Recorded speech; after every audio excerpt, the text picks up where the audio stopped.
Ранним воскресным утром 27 сентября на границе Азербайджана и Нагорного Карабаха начались военные столкновения между армиями обеих республик.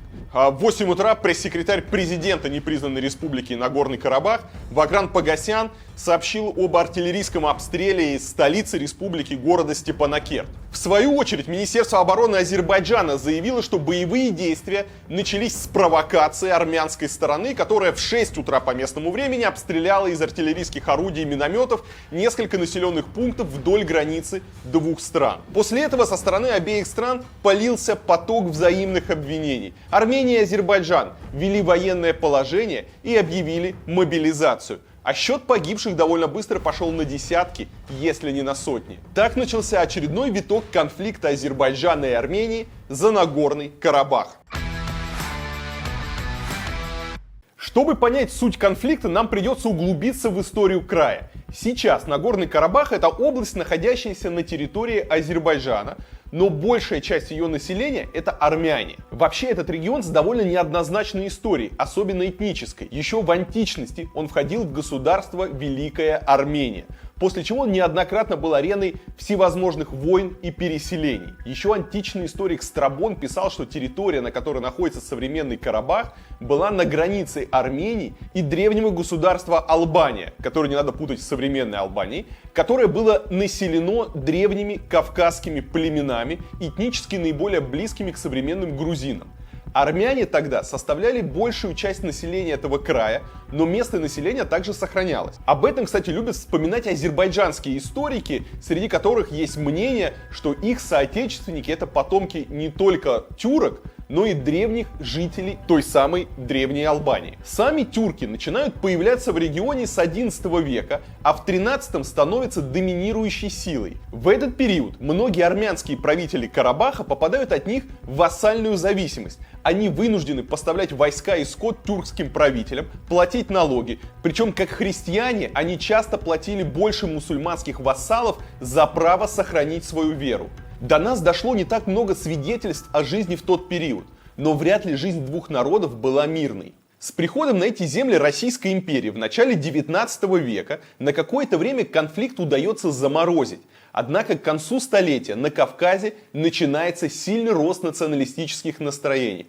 Армяне, грузины и азербайджанцы формируют свои националистические организации, вспоминают былые обиды, и часто дело доходит до погромов и крупных стычек с применением оружия. Российская империя в то время больше поддерживала армян, так как те были христианами, а религия занимала тогда важное место в жизни российского государства. Армян, например, при относительно меньшей доле населения было довольно много в органах местного управления, и это вызывало недовольство азербайджанцев. В современной истории первые конфликты азербайджанцев и армян на территории Карабаха совпали по времени с Первой русской революцией. Это 1905 год. Важное место в ухудшении отношений сыграл геноцид армян, прошедший в Османской империи с 1915 по 1917 годы. Тогда многие армяне бежали от резни в Армению и Карабах, где сталкивались с азербайджанцами, которые были не только мусульманами, но и тюрками, то есть ближайшими родственниками армянских гонителей. Более того, уже после выхода России из Первой мировой войны турки напали на Армению, где встретили ожесточенный отпор местных национальных формирований. А с 18 по 20 год уже на фоне гражданской войны в России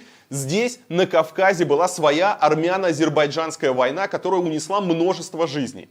Война закончилась, когда к власти в Армении и Азербайджане пришли большевики. После утверждения на территории Армении и Азербайджана советской власти Нагорный Карабах решили отдать Азербайджанской ССР с предоставлением широкой областной автономии, впрочем, отделив от нее несколько преимущественно азербайджанских районов. В результате вот этого отделения доля армянского населения на территории Карабаха повысилась, и согласно переписи 1923 года на территории уже советского Карабаха проживало 94% армянского населения. Остальные 6% это азербайджанцы, курды и потомки русских переселенцев. Есть, кстати, версия, что такое решение отдать Карабах в состав Азербайджанской ССР принял лично Сталин, который тогда занимал пост наркома по делам национальностей. В советское время территориальный спор был все еще актуален, но вооруженных столкновений между двумя народами удавалось избегать.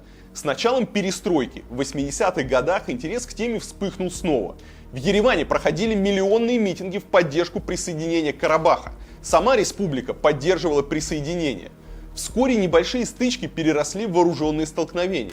В Армении и Азербайджане проходили этнические погромы, и из каждой республики на историческую родину массово стали уезжать беженцы. Когда ситуация обострилась, в Карабахе было введено чрезвычайное положение. Советскими властями спорная территория то выводилась из-под контроля Азербайджана, то обратно возвращалась в состав республики, и это лишь усугубляло ситуацию. Вскоре после армянского погрома в Баку, устроенного азербайджанскими националистами, в город были введены советские части. Перед самым распадом Советского Союза были предприняты попытки погасить очаг конфликта. Части советской армии совместно с азербайджанским ОМОНом проводили акции по разоружению карабахских селений и депортации их жителей в Армению.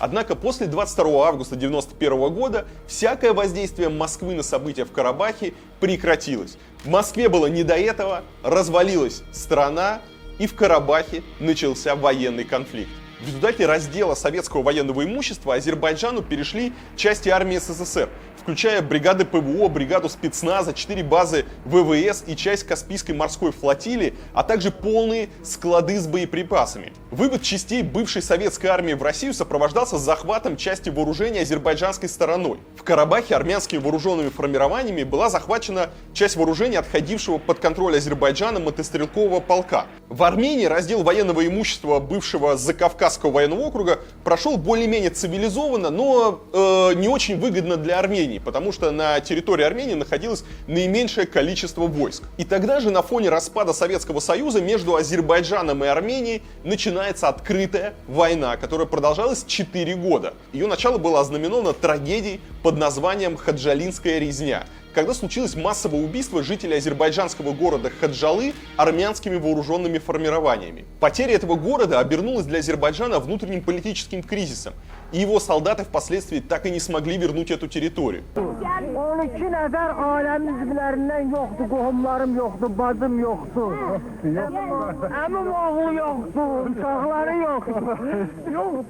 Армяне занимают несколько азербайджанских городов, но их дальнейшее массированное наступление захлестнулось. Ни одна из сторон более была не в состоянии уже наступать, и тогда при посредничестве России стороны договорились поддерживать режим прекращения огня, который впоследствии неоднократно нарушался. Тем не менее, это соглашение положило конец острой фазе конфликта начала 90-х, и оно действует в принципе до сих пор. Армянские силы сегодня продолжают контролировать территорию, в основном совпадающую с территорией Нагорно-Карабахского автономного округа, и также так называемую зону безопасности. Несмотря на то, что после завершения этой острой фазы военного конфликта не было и года, чтобы в Нагорном Карабахе не стреляли, но какого-то горячего такого вот военного противостояния не было. Первый более-менее заметный конфликт произошел недавно, 4 года назад, в 2016 году. И тогда в ночь на 1 апреля власти Нагорно-Карабахской республики и Азербайджана обвинили друг друга в развязывании боевых действий. Эти события потом станут известны как 4-дневная война. Тогда в ходе боев обе стороны обвиняли друг друга в обстрелах мирного населения. По данным ООН, в ходе конфликта, тогда 4 года назад, погибло 33 человека, более 200 получили ранения различной степени тяжести. Конфликт тогда довольно быстро удалось потушить, однако, как мы видим сейчас, ненадолго. В 2018 году, как мы знаем, в Армении была революция, тогда к власти пришел Пашинян, и вроде как, тогда 2 года назад у Азербайджана появилась надежда на какое-то разрешение, может быть, частично в свою пользу этого конфликта, на пересмотр каких-то границ, потому что сам Пашинян еще в начале нулевых публично поддерживал план, согласно которому Азербайджану могли быть переданы районы, которые в начале 90-х были отвоеваны Нагорным Карабахом, но, собственно, не относились к его территории. Но когда он приходит к власти, то быстро показывает, что в его планы никакие уступки не входят. Он едет в 2018 году в Степанакерт, это столица Нагорного Карабаха, где заявляет, что Карабах – это Армения. И у Еревана нет земель, которые можно отдать Азербайджану. Сегодня Нагорный Карабах формально не контролируется азербайджанской стороной, он контролируется Арменией. Но юридически это часть Азербайджана. Здесь ситуация немножко похожа, например, как на Абхазию и Грузию, да, когда Абхазия считает себя там независимой, но грузины считают, что это грузинская земля. Здесь примерно то же самое. То есть азербайджанцы, они считают Карабах своим. На всех картах Нагорный Карабах — это территория Азербайджана. Кроме того, Азербайджан очень остро реагирует на любое посещение Нагорного Карабаха. Если вы побывали на территориях, которые вот не признаны республики Нагорно-Карабахской, то вам будет запрещен, вы прям будете внесены во все черные списки, вам будет запрещен въезд в Азербайджан. И они очень остро на это реагируют. И те военные действия, которые сейчас идут на территории вот Нагорного Карабаха, Азербайджан считает это освободительная война, да, это освобождение там от оккупации. Армяне, понятно, придерживаются зеркальной стороны. Они считают, что это земля армянская и готовы за нее воевать. Ну и, собственно, сейчас, 2020 год, и мы наблюдаем очередную острую фазу этого конфликта. Что касается текущего конфликта, то потери у обеих сторон достаточно серьезные. Речь идет действительно о полномасштабных боевых действиях с применением всех родов войск. В боях участвует артиллерия, тяжелая техника, авиация. Перестрелки на границе начались еще в июле этого года. И какие-то эпизодические стычки происходили все последние месяцы. Однако в полноценную военную операцию все эти перестрелки переросли, как я уже сказал, только вот в воскресенье 27 сентября. Основные бои сейчас идут на севере республики, близ города Мартакерт или Агдера, его другое название, а также на юго-востоке, около города Гадрут. Президент непризнанной республики Араик Арутюнян подтвердил, что на юге армии Азербайджана удалось сдвинуть линию фронта. Впрочем, потерянное он пообещал вернуть. МИД Армении сообщил, что 29 сентября вооруженные силы Азербайджана нанесли удары уже по самой территории Армении в районе города Варденис. По информации ведомства, в ходе обстрела был уничтожен автобус и погиб один гражданский. По официальным данным Министерства обороны Карабаха, только 28 сентября в боях погибло 53 военнослужащих непризнанной республики. Днем 27 сентября появилась информация о гибели 27 военных, вечером еще о 26 погибших солдатах Нагорного Карабаха. Министерство обороны Азербайджана после первого дня боев сообщило об уничтожении 550 солдат Нагорного Карабаха, 22 танков, 15 зенитно-ракетных комплексов и 18 беспилотников армянской стороны. В то же время Ереван сообщил о почти 200 убитых азербайджанских военных и уничтожении нескольких десятков единиц военной техники. Цифры, конечно, впечатляют. Такого не было с начала 90-х. Но здесь нужно понимать, что мы с вами получаем информацию о потерях только непосредственно от участников конфликта, которые, конечно, заинтересованы как в преувеличении своих успехов, так и в преуменьшении их у противника. В зоне боевых действий сейчас нет независимых наблюдателей или миротворцев, которые могли бы давать хоть какие-то объективные данные. Но даже если на самом деле речь идет о цифрах на порядок меньших, чем заявленные обеими сторонами, то все равно конфликт по своей напряженности можно сравнивать с войной за Карабах 92 года, когда с азербайджанской стороны погибло 11 557 человек, а армяне потеряли до 6,5 тысяч убитыми. Вообще дефицит объективной информации, которая бы поставляла какая-то незаинтересованная в исходе конфликта сторона, становится довольно большой проблемой. И ситуацию усугубляет еще то, что с соцсетями и интернетом в зоне боевых действий не все в порядке.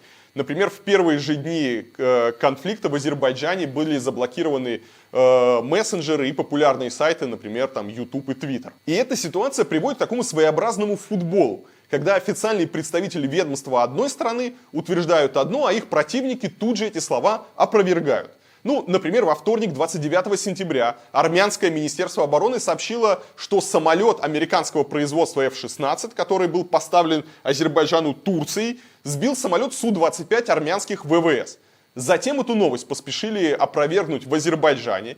Затем уже в эфире «Россия-1» премьер-министр Армении Никол Пашинян повторно сказал, что да, самолет все-таки сбили. Вот только что пришла новость о том, что турецкий F-16 сбил Су-25 армянских ВВС. Причем новость пришла со ссылкой на Минобороны Армении. Пилот погиб. Известно ли вам об этой информации? Что это может означать, если уже в небе сталкиваются самолеты Армении и Турции? Ну, это уже факт, состоявшийся факт. Турция также сообщение о сбитом самолете опровергает, ну или, как говорят в российских СМИ, в таких случаях открестились от этой истории. То есть понять, что действительно произошло, невозможно. Вы должны выбрать просто сторону, которой вы доверяете. Вы должны себе выбрать сторону конфликта и доверять сообщениям ее там Министерства обороны. И так в этой войне пока что, к сожалению, все. Похожая история, например, случилась и с информацией азербайджанской стороны о разгроме полка армянской армии под городом Мартуни. Сообщение об уничтожении военной части опубликовал начальник пресс-службы Минобороны Азербайджана в официальном Facebook-аккаунте ведомства. Позже его опроверг армянский коллега, заявивший, что такого нет и быть не может. Похожие сообщения регулярно поступают и о захватах азербайджанской стороной тех или иных сел в Карабахе, а потом успешно опровергаются армянской стороной. И все смешивается. Азербайджан уничтожил колонну армянской техники. Нет, это армяне успешно отразили нападение. Азербайджанские военные уничтожили танк и несколько солдат Армении. Нет, это армянская армия успешно контратаковала и потеснила противника. Еще один характерный пример. 28 сентября в районе Мартуни по сообщению карабахской стороны был сбит самолет Азербайджана. Журналисты РИА Новости потом уточнили, что речь идет о простом кукурузнике Ан-2. Впрочем, затем журналисты изучили данные из открытых источников, и оказалось, что такого самолета в составе азербайджанских ВВС просто нет. Минобороны страны также эту информацию опровергла. На фоне неоднозначности официальных позиций буйно расцветают и совсем спорные сообщения. Например, по соцсетям активно гуляют видеоролики с якобы переброской лояльных Турции сирийских боевиков на территорию Карабаха и их активного участия в боевых действиях.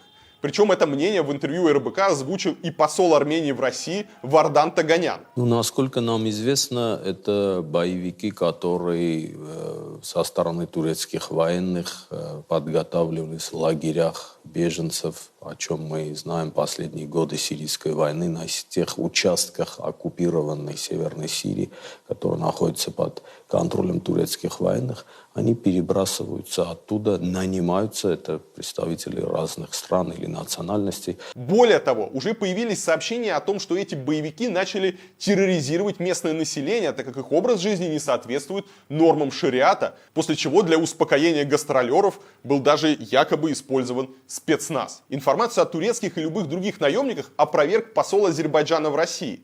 Наша армия не нуждается сегодня ни в наемниках, ни в каких-то дополнительных силах, заявил он. 29 сентября в телеграм-каналах появились видеоролики, на которых видно, как завешенные каким-то тряпьем автомобили, очень похожие на армейские КАМАЗы российского производства, пересекают границу Ирана и Армении. Впрочем, МИД Ирана поторопился в тот же день опровергнуть информацию о переброске военной техники, заявив, что транзит обычных гражданских товаров между Исламской Республикой Иран и соседними странами продолжается в обычном режиме, а также подчеркнув, что Иран не разрешает использовать территорию своей страны для переброски оружия и боеприпасов. Ну и конфликт развивается не только на территории Нагорного Карабаха. В этом году многочисленные стычки между представителями армянской и азербайджанской диаспор происходили и в России, и даже в далеком, казалось бы, Лос-Анджелесе. 21 июля в городке Бреттвуд во время крупной проармянской демонстрации, проходившей напротив Генерального консульства Азербайджана, разгорелась потасовка, в которой даже был ранен полицейский. Для восстановления порядка на улицах потребовались полицейские кордоны, и один сотрудник правоохранительных органов получил рассечение, и его увезли в больницу. И не обошлось и без конфликтов между представителями диаспор в самой Москве. Я думаю, вы помните про них, это было буквально вот этим летом. Тогда первая потасовка случилась в ночь на 24 июля на юго-востоке Москвы, когда подралось до 50 человек. Очевидцы даже сообщали о звуках выстрелов.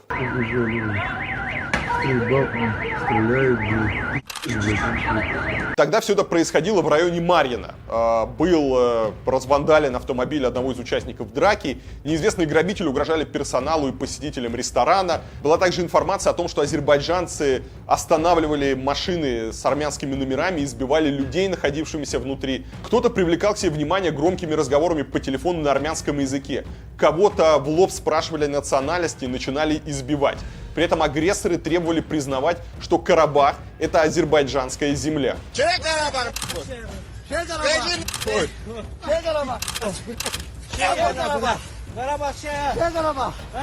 Полиция тогда в Москве задержала более 25 человек и завела дела о хулиганстве и разбое. Участникам драки пригрозили на 5 лет закрыть въезд в Россию. Ну и вечером того же дня уличные войны продолжились. Около 20 человек на машинах напали на ресторан «Армянский дом» у метро Саларьево, избили работника заведения и устроили погром. Кроме ресторана досталось и магазину стройматериалов, который принадлежал армянам. На него напали с деревянными брусьями и металлической арматурой. Армяне не остались в долгу. 7 напали уже на азербайджанский ресторан на Братиславской улице, и стычки происходили в разных частях города. Реакция представителей конфликтующих диаспор на уличное насилие не заставила себя ждать. Ильнур Гусейнов, это вице-президент Союза азербайджанцев России, попросил армянскую сторону объяснить своей молодежи, что нельзя вдесятером нападать на одного, а также призвал не делать Россию ареной для этнических разборок. По его словам, в драке пострадало более 30 азербайджанцев. Прокомментировал тогда ситуацию и посол Армении Вардан Таганян. Он предупредил о существовании провокаторов и возможном планировании различных акций, попросив армян не поддаваться на подстрекательство и, в свою очередь, не призывать к ответным мерам. Уже на следующий день руководство МВД и ФСБ вызвало на Лубянку лидеров Союза армян России. Представители МВД пообещали очень и очень жестко наказывать причастных к стычке, указав, что вопрос находится на личном контроле руководства страны. После этого, по крайней мере, открытое и массовое противостояние на улицах Москвы, к счастью, прекратилось. Но если в июльских столкновениях в России вся инициатива шла, что называется, снизу, то после начала военных действий диаспоры стали играть по-крупному. Президент Союза армян Ара Абрамян заявил изданию «Подъем», что у него есть список из 20 тысяч добровольцев, которые готовы в любой момент отправиться воевать в Карабах. При этом Абрамян заявил, что представители диаспоры будут просить военный транспорт для транспортировки добровольцев в зону конфликта. Азербайджанская диаспора отреагировала молниеносно, написав заявление в прокуратуру, Следственный комитет и ФСБ. Они считают действия Абрамяна экстремизмом и видят в них нарушение 208 статьи Уголовного кодекса России. Это организация незаконного вооруженного формирования.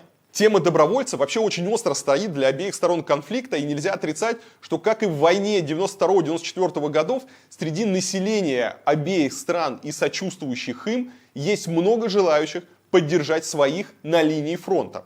Вот, например, «Спутник Армения» публикует кадры с десятками, если не сотнями жителей Еревана, которые отправляются на фронт. Միակ նպատակը մեր ազգի պաշտպանությունն է։ Մնացածը ինձ թվում է արդեն բոլորն էլ գիտեն ինչի համար է, ոնց։ Ну и что интересно, азербайджанская сторона с одной стороны пытается разобраться и наехать на армян, которые якобы там на территории России собирают каких-то добровольцев и пишут о них заявления. И с другой стороны, посол Азербайджана в России рассказывает «Комсомольской правде», что посольство получает огромное количество запросов уже от азербайджанцев, живущих в России, которые хотят отправиться добровольцами в Карабах. У нас в посольстве очень много обращений от азербайджанцев в России, которые просят послать их на фронт. И мы все им говорим огромное спасибо, рассказал он. Ну и в то же время, по словам посла, сейчас Азербайджан не нуждается в помощи добровольцев, потому что у страны есть мощная и хорошо организованная армия. А община азербайджанцев в России даже напомнила, что для тех азербайджанцев, кто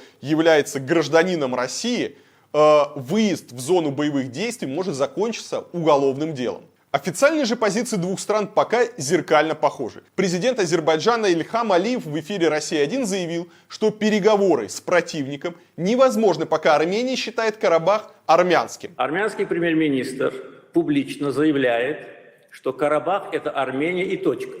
В таком случае о каком переговорном процессе может идти речь? Ведь суть выработанных Минской группой ОБСЕ принципов заключается в том, что территории вокруг Нагорно-Карабахской автономной области бывшей должны быть переданы Азербайджану.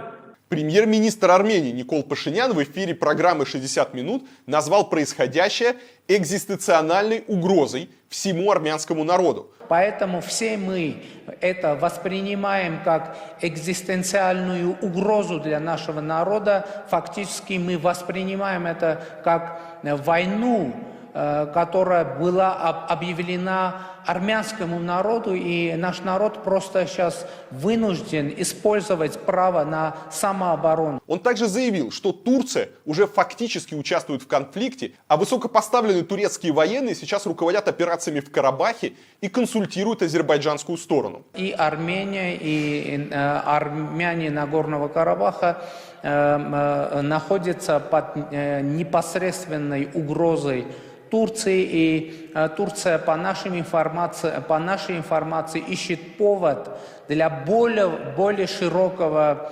вовлечения в этот конфликт. Армянская сторона вообще на протяжении всего конфликта обвиняет Турцию в участии в нем. Об этом говорят не только официальные представители Армении, но и Карабаха. Сейчас еще сложно сказать, насколько турецкая сторона действительно задействована в конфликте, однако официальные турецкие заявления говорят о полной поддержке азербайджанской стороны. Ну и, собственно, Турция это вообще была первая страна, которая открыто прямо поддержала одну из сторон, и именно войну, которая сейчас началась, именно военные действия. Ну, например, министр иностранных дел Турции заявил, что его страна готова поддержать Азербайджан как на поле боя, так и за столом переговоров с Арменией. А пресс-секретарь президента Турции Ибрагим Калым в своем твиттере обвинил Армению в развязывании конфликта и выразил свое полное осуждение армянской стороне. Мы решительно осуждаем нападение Армении на Азербайджан. Армения нарушила перемирие, напав на гражданские поселения и еще раз продемонстрировав, что выступает против мира и стабильности, заявил он у себя в твиттере. Высказались армянские власти о возможном признании независимости Нагорного Карабаха.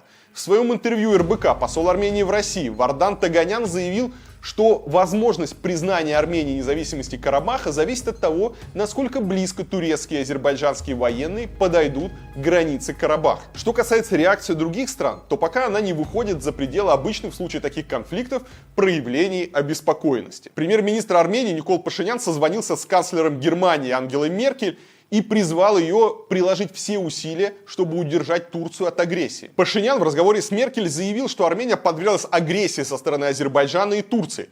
Канцлер Германии выразила уверенность в том, что конфликт может быть решен только мирным путем. Ну и похожий разговор состоялся у Пашиняна с президентом Франции Эммануэлем Макроном. Макрон тоже высказал большую обеспокоенность конфликтом и так же, как и его немецкая коллега, считает, что главное сейчас это остановить боевые действия. А что Россия? Министерство иностранных дел России пока воздерживается от острых заявлений и тоже призывает обе стороны конфликта воздержаться от агрессии и сесть за стол переговоров. Правда, несмотря на все эти заявления и обеспокоенность, к сожалению, огонь на линии фронта не прекращается. С Владимиром Путиным у Пашиняна состоялось целых 2 разговора. Ну и здесь Путин солидарен со своими европейскими коллегами. И главное, по словам Путина, чтобы не было войны. Совбез ООН провел закрытое совещание, посвященное проблеме Карабаха. Члены Совета Безопасности призвали обе стороны конфликта сложить оружие и сесть за стол переговоров. Председатель Совбеза Абду Аббари заявил, что участники организации решительно осуждают применение силы. Ранее с подобным заявлением выступил и генсек ООН Антонио Гутерриш. Чем же закончится новый конфликт в Карабахе и чем он может быть чреват для России? Пока говорить очень сложно, но совершенно понятно, что полномасштабные военные действия на своих границах России точно не нужны. Обе стороны конфликта – давние и крупные партнеры России в экономической, политической и военных сферах. На территории Армении вообще расположена российская военная база в Гюмри, где расквартирована 102-я бригада. Армянские власти не исключают возможности того, что она может сыграть свою роль в случае угрозы независимости республики. Азербайджанцы – один из крупнейших торговых партнеров России на территории бывшего СССР. Наш товарооборот в 2019 году составил более 3 миллиардов долларов. Война – это всегда удар по экономике, которая сейчас и так ослаблена пандемией. Кроме того, бюджет Азербайджана сильно зависит от цен на нефть. Ну и сейчас, когда падает спрос и упали цены на нефть, в Азербайджане тоже не все хорошо. Там прогнозируется рекордное падение ВВП. Вернемся на секундочку в Россию. По данным переписи населения 2010 года, в России проживает почти 2 миллиона азербайджанцев и почти 1 миллион 700 тысяч армян. Продолжение конфликта в Карабахе чревато обострением и без того плохих отношений между российскими диаспорами обеих стран, что мы уже видели этим летом. Но в случае продолжения конфликта проблемы могут быть куда серьезнее. Ну и, конечно же, если война затянется, на территории нашей страны может хлынуть поток беженцев, что потенциально может обернуться социальным взрывом уже на территории России. Здесь важно понимать, что сегодняшнее обострение, оно не совсем типичное. Мы наблюдаем не только небывалый с 1994 года масштаб боевых действий, но и нового участника Турцию, которая сейчас открыто поддерживает одну из сторон конфликта – Азербайджан. До этого турки тоже Азербайджан, конечно, всегда поддерживали, но они выступали всегда за мирное решение. Теперь же все изменилось. Турки начали выступать за войну. И к чему это приведет, к чему приведет новый игрок на этой территории, не совсем понятно. Я еще раз хочу вам напомнить, что в Карабахской войне уже погибло около 20 тысяч человек и более миллиона были вынуждены покинуть свои дома. Подобное не должно повториться. Сейчас переговоры и мирные разрешения кажутся невероятными, и вот этот мирный процесс, он отброшен, наверное, на многие годы вперед, но мир рано или поздно должен прийти на эти земли. Сейчас политологи спорят, чем вызван конфликт сегодняшний, да, почему именно сейчас, в 2020 году, что стало причиной этого конфликта. Кто-то говорит, что это падение там рейтингов, кто-то говорит, что это там тяжелая экономическая ситуация, вот, необходимость там отвлечь, да, потому что, к сожалению, как мы знаем, часто мы наблюдаем, как политики, они вот этот соблазн использовать военные конфликты, особенно какие-то национальные конфликты для того, чтобы поднять свой рейтинг, для того, чтобы сплотить народ, отвлечь от каких-то внутренних проблем. К сожалению, часто они от этого соблазна не могут удержаться, и они начинают, развязывают это, провоцируют войну. Да, много горячих голов, особенно когда мы говорим про Кавказ. Но, как показывает история, оружием карабахский конфликт решить невозможно. Я очень надеюсь, что этот конфликт как можно скорее закончится, что стороны сядут за стол переговоров, потому что все-таки решать карабахскую проблему нужно за столом переговоров, а не в окопах. Спасибо, что посмотрели, ставьте лайк, распространяйте этот ролик и подписывайтесь на мой канал, если до сих пор этого не сделали.